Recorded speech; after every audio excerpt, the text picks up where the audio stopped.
तो अब अपन सिद्धांत प्रवेश का भाग 2 का पाठ 10 पढ़ेंगे, पंच कल्याणक। तो देवशास्त्र गुरु के विषय में अपन लोगों ने पढ़ लिया। अब सच्चे देव जो तीर्थंकर हैं, ठीक है, इन तीर्थंकर भगवान का क्या स्वरूप होता है, क्या वैभव होता है, ये सब बताने के लिए पंच कल्याणक पाठ यहाँ पर है। तो कल्याणक का लक्षण क्या है, कल्याणक किसे कहते हैं? तो तीर्थंकरों के निमित्त से देवों के द्वारा मनाया जाने वाला उत्सव कल्याणक कहलाता है। तीर्थंकरों के निमित्त से मतलब तीर्थंकर उसमें निमित्त हैं, और उसके साथ में देवों के द्वारा मनाए जाने वाला जो उत्सव है कल्याणक। दूसरी परिभाषा है, देवों और मनुष्यों के द्वारा तीर्थंकर के जीवन की कोई विशेष घटना को उत्सव के रूप में मनाना, ये कल्याणक कहलाता है। ठीक है, तो दोनों प्रकार की हैं। सीधी सी बात है कि तीर्थंकर भगवान के जीवन की घटनाओं को उत्सव के रूप में मनाना ही कल्याणक है। ठीक है, उसमें देव भी शामिल होते हैं, मनुष्य भी शामिल होते हैं। मनाते एक्चुअल में देव ही हैं, लेकिन मनुष्य शामिल हो जाते हैं, ऐसा है। वो मनाया तो देवों के द्वारा ही जाता है, ऐसा है।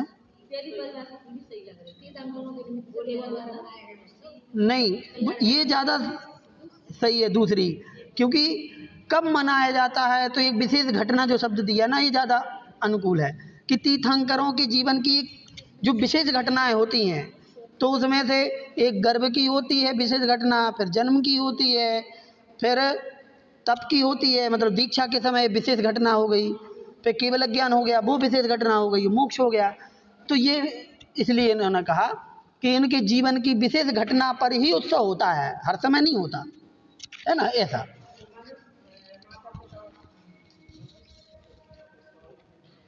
हाँ हाँ, नहीं, मनुष्य माता पिता के लिए नहीं, जनता भी मनाती है।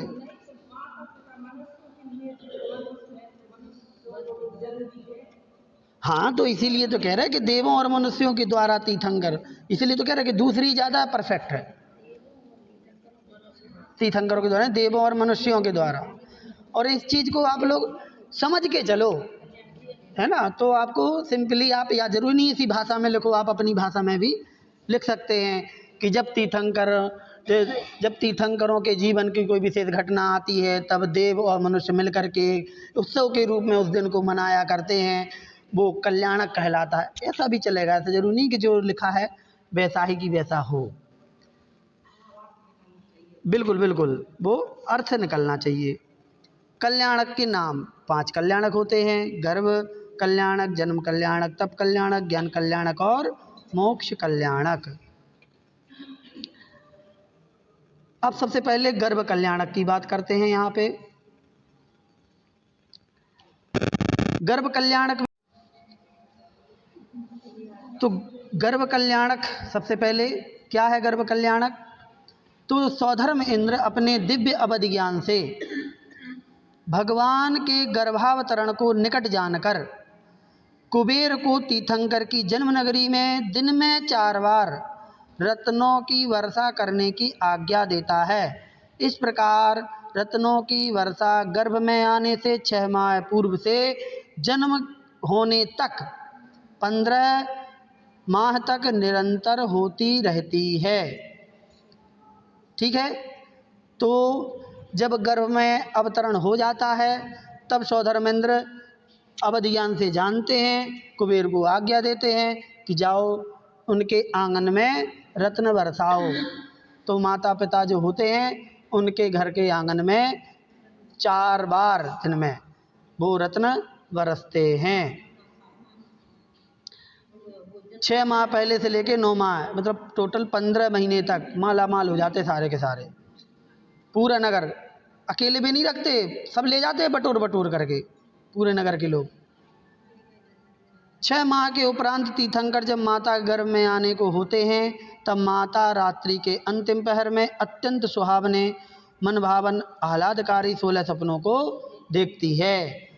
ठीक, तो जब जन्म होना होता है, गर्भ में हाँ, गर्भ में आने के 6 महीने पहले से तो थोड़ी पता होता है माता पिता को, है ना, लेकिन सौधर्मेंद्र को पता होता है, तो 6 महीने पहले से रत्न बरसाना शुरू कर देते हैं। हाँ, आसन कम पायमान होता है। और बहु है ना। हाँ, आपके आपके वहाँ पे हुआ था जब आप सची बनी थी, तो गर्भ के समय भी होता है। तो यहाँ पर अवधि ज्ञान से जानते हैं, यहाँ पर अवधि ज्ञान से जानते हैं। और फिर अंतिम पैर में जब उनका जन्म होना, गर्भ में आने के बाद, और जब गर्भ में 6 महीने होने के बाद जब गर्भ में आना होता है, तब रात्रि के अंतिम पहर में, मतलब गर्भ में आने के पहले अंतिम पहर में ये 16 स्वप्ने माता देखती हैं। और ये स्वप्न तीर्थंकर के गर्भावतरण के सूचक होते हैं। उसी समय तो उनको पता चल जाता है कि तीर्थंकर बालक गर्भ में आने वाले हैं, ऐसा। उसी समय सौधर में इंद्र भगवान के गर्भावतरण को जानकर श्री आदि, श्री ह्री धृति कीर्ति बुद्धि लक्ष्मी ये देवियाँ हैं, इसके अलावा और भी हैं, को जिन माता के गर्भ शोधन करने की आज्ञा प्रदान करता है। तीर्थंकर के गर्भावतरण होते ही समस्त देव उस नगर की परिक्रमा करके माता पिता को नमस्कार करते हैं और गर्भ स्थित शिशु की स्तुति कर महान उत्सव मनाते हैं। इसी उत्सव को गर्भ कल्याणक कहते हैं। ठीक, तो ये पूरा उत्सव कि पहले तो रत्न बरसते रहना, फिर रत्न बरस के जब वो गर्भ में आने ही वाले हैं, 6 महीने पूरे हो गए, तब फिर 16 सपने देखने के बाद उनको भी पता चल जाता है। फिर इसके बाद जब वो गर्भ में आ जाते हैं, तब फिर वो तो गर्भ कल्याणक मनाएंगे। तो जब वहाँ के आएंगे देवलोग, नगर की परिक्रमा लगाएंगे। नगर की परिक्रमा मतलब उनकी तीर्थंकर बालक की गर्भ में जो है उनकी परिक्रमा लगा रहे वास्तविकता में, है ना। और फिर माता पिता को नमस्कार करेंगे कि धन्य है ये माता पिता जिनके गर्भ में ये आ रहे हैं, ऐसा। तो ये उत्सव हो गया। फिर जन्म कल्याणक में गर्भावधि पूर्ण होते ही जिन माता ग्रहों की उच्च बलवान स्थिति में तीर्थंकर पुत्र को जन्म देती है, जिस समय तीर्थंकर बालक का जन्म होता है उस समय तीनों लोकों में आनंद और सुख का प्रसार होता है। प्रभु बालक के जन्म के माहात्म्य से नारकी जीवों को भी क्षण भर अपूर्व सुख की प्राप्ति होती है। ठीक है, तो जन्म जब होता है उस समय तीनों लोकों में आनंद का माहौल रहता है, सुख का प्रसार रहता है, तीनों लोक सुख शांति में हो जाता है। और नरक की जो बात कही है, तो ऐसा कहा जाता है कि नरकों में भी क्षण मात्र के लिए, अब वो क्षण मात्र बहुत छोटा होता है, उससे कोई फर्क पड़ता नहीं है, है ना, कि अब इतने समय के लिए यदि हो भी गया तो क्या फर्क पड़ना, पता ही नहीं चलता होगा, लेकिन हाँ होता है ऐसा। जन्म के कुछ क्षण बाद ही स्वर्ग में इंद्र का आसन कंपायमान हो जाता है। यहाँ पर कंपायमान होगा। उसी समय समस्त देव जन्म सूचना को अपने अवधि ज्ञान से जान लेते हैं, सभी देव जान लेते हैं। और शीघ्र ही सौधर्मेंद्र अपनी इंद्राणी के साथ ऐरावत हाथी पर सवार होकर जन्म नगरी को आता है और सर्वप्रथम नगरी की 3 परिक्रमा करता है।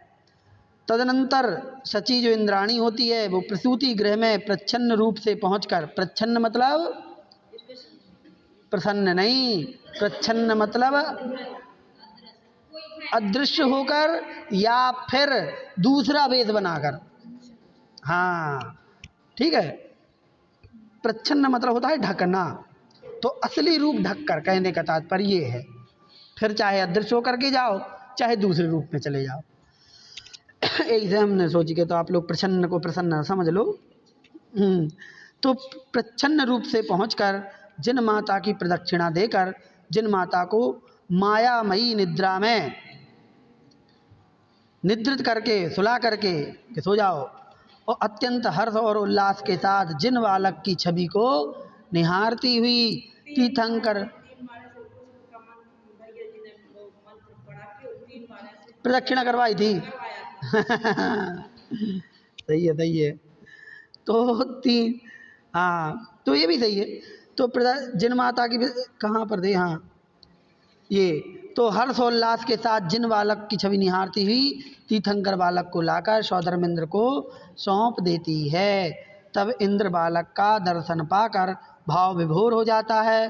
तत्पश्चात ऐरावत हाथी पर आरूढ़ होकर सुमेरु पर्वत पर जाकर दिव्य सिंहासन पर बालक को बिठाकर अन्य इंद्रों तथा देवों सहित उत्सव उल्लास के साथ क्षीर सागर के जल से अभिषेक करता है। तदनंतर इंद्राणी बालक को वस्त्राभूषणों से सुशोभित करती है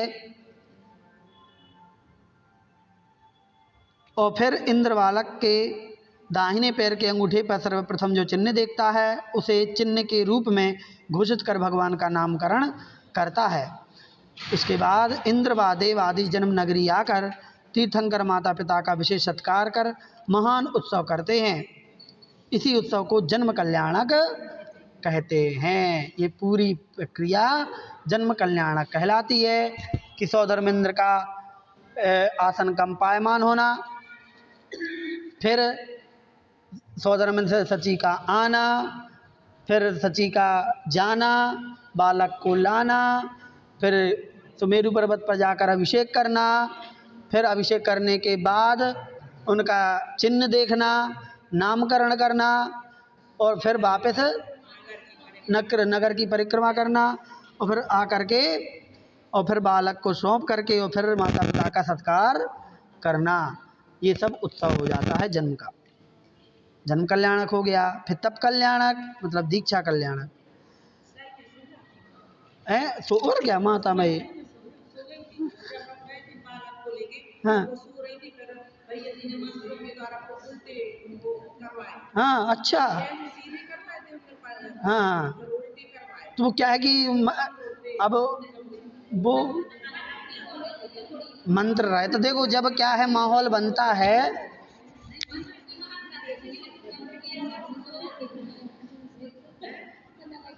माहौल जब बनता है तो मंत्र भी प्रभावित उसी समय होते हैं। तो हालांकि वो दोपहर का सीन रहता है, दोपहर का तो नींद तो वैसे ही थोड़ी बहुत रहती है। आप और यहाँ से कह दिए कि लेट जाओ, हम मंत्र दे रहे हैं तो सोना है तुम्हें तो जैसे ही वो बोलेंगे तो ये सही है, तो उस मंत्र का तो मंत्र और प्रभावी हो जाएगा तो अच्छी नींद आ जाएगी।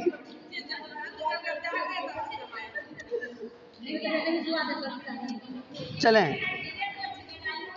वही तो तीर्थंकर। अब तप कल्याणक। तीर्थंकर के मन में वैराग्य उत्पन्न होते ही तीर्थंकर के मन में जब वैराग्य उत्पन्न होता है तो जैसे ही वैराग्य उत्पन्न होता है लौकांतिक देव आकर के उनके वैराग्य की सराहना करते हुए स्तुति करते हैं। इसके बाद तीर्थंकर पालकी में आरूढ़ होते हैं, जिसे देव मनुष्य विद्याधर आदि सबसे पहले देव उठाते हैं, है ना।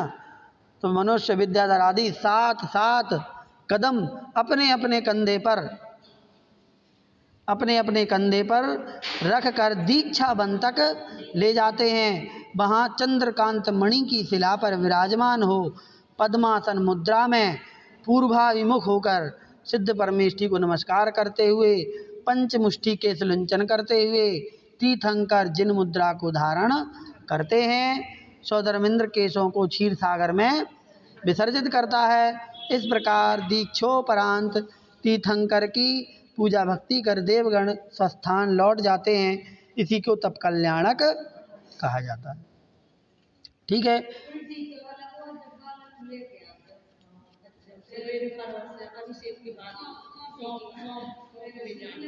ठीक है, तो ये हो गया तप कल्याणक। तो इसमें दीक्षा के लिए तो इसमें 2 चीज़ें जो है याद रखने की कि जैसे ही मन में वैराग्य होगा तो वैराग्य जैसे ही आएगा तो बोल लेंगे नहीं किसी से कि हमारे अंदर वैराग्य आ रहा है, वो तो उनके अंदर वैराग्य होगा तो वहाँ से लौकांतिक देवों को पता चल जाएगा कि ये, क्योंकि भी तो वैसे ही पूरा सीसीटीवी उनका उन्हीं की तरफ रहता है लौकांतिक देवों का सारे तीर्थंकरों की तरफ वैसे ही उनकी रहती है, ठीक है, नज़र कि कब इनको क्या चल रहा है इनके पूरे जीवन में। पूरा पूरा सीरियल देखते रहते वो जिंदगी भर का उनका, कि कब क्या घट रहा है। जैसे ही उनके मन में वैराग्य हुआ, वैसे ही कि अब हो गया समय, चलो रे, तो वैसे ही आकर के लोग हाँ है क्या, हाँ कि बहुत अच्छा हुआ आपके अंदर वैराग्य आ गया, हम आपकी प्रशंसा करते हैं, बहुत अच्छा आपने मार्ग चुना है। ये मार्ग आप स्वयं का कल्याण तो करेंगे ही, और आगे आने वाले जैन धर्म के हर जैन शासन को मानने वाले जीवों का कल्याण करने वाले, तो ऐसे उनकी प्रशंसा करते हैं। और क्या, वो तो ये सोचा और पहुंच गए हाँ। अच्छा, ये चीज जो थी, जो कि वहाँ दीक्षा वन की ओर ले जाते हैं, वो पालकी में आरूढ़ हो जाएंगे, फिर दीक्षा वन की ओर देव मनुष्य और वो लेकर के जाएंगे, और वहाँ पर चंद्रकांत मणि की जो शिला है, अब ये प्रश्न तो यही है हमारे ही मन में आया कि भाई वो चंद्रकांत मणि क्या परमानेंट का पत्थर रहता है क्या, वहाँ पर के सारे तीर्थंकर वहीं जाके दीक्षित होंगे? तो अब ये तो हमें नहीं पता, चाहे उस पाषाण का नाम ही चंद्रकांत मणि रख देते होंगे, है कि नहीं, क्योंकि कोई कहीं दीक्षा ले रहा है, कोई कहीं दीक्षा ले रहा है, तो जरूरी थोड़ी हर जगह वो पत्थर हो। वो चंद्रकांत मणि का शिला हो गई। पद्मासन मुद्रा में पूर्व की ओर मुख करके, ये चीजें हैं छोटी छोटी सी जो आप पढ़ते पढ़ते ऐसे इग्नोर कर देंगे, ध्यान रखिए, है ना, कि पद्मासन मुद्रा में बैठेंगे और पूर्व की तरफ मुख करके फिर दीक्षा लेंगे, सिद्ध परमेष्ठी का जाप करेंगे, मतलब नमस्कार करेंगे, णमुकार मंत्र नहीं बोलते, ठीक है, तीर्थंकर भगवान णमुकार मंत्र नहीं बोलते पूरा, नमो सिद्धाड़म मतलब सिद्धों को नमस्कार करते हैं वो, तो सिद्ध नमस्कार करेंगे। और पंचमुष्टि केश लुंचन, तो पंचमुष्टि केश लुंचन को भी समझ लीजिए, कई लोगों की ऐसी धारणा है, समझ है कि 5 बार में पूरे केश लुंच कर लेते हैं, ऐसा बिल्कुल नहीं है, ठीक है, 5 बार में नहीं, जितने बार में उखड़ता है उतने ही बार में उखाड़ते हैं, ठीक है, नहीं तो पूरा सिर खराब हो जाएगा, है ना। नाम उसका है पंचमुष्टि केश लुंचन, क्योंकि 5 बार जो होते वो स्टार्टिंग में वो सगुन के रूप में जो होता है मंत्रों के सहित, कि ये दीक्षा का जो है वो करके और फिर बाकी आराम से पूरा करते रहेंगे। हाँ, तो ऐसा भी नहीं है, वे अपने लॉजिक लगा बंद करो ठीक है, कि 5 उंगलियों से, भैया 5 उंगली नहीं बोला, पंचमुष्टि बोला है हाँ, तो 5 उंगली, हाँ तो पंचमुष्टि नहीं, उसका नाम है पंचमुष्टि केश लुंच, बस है।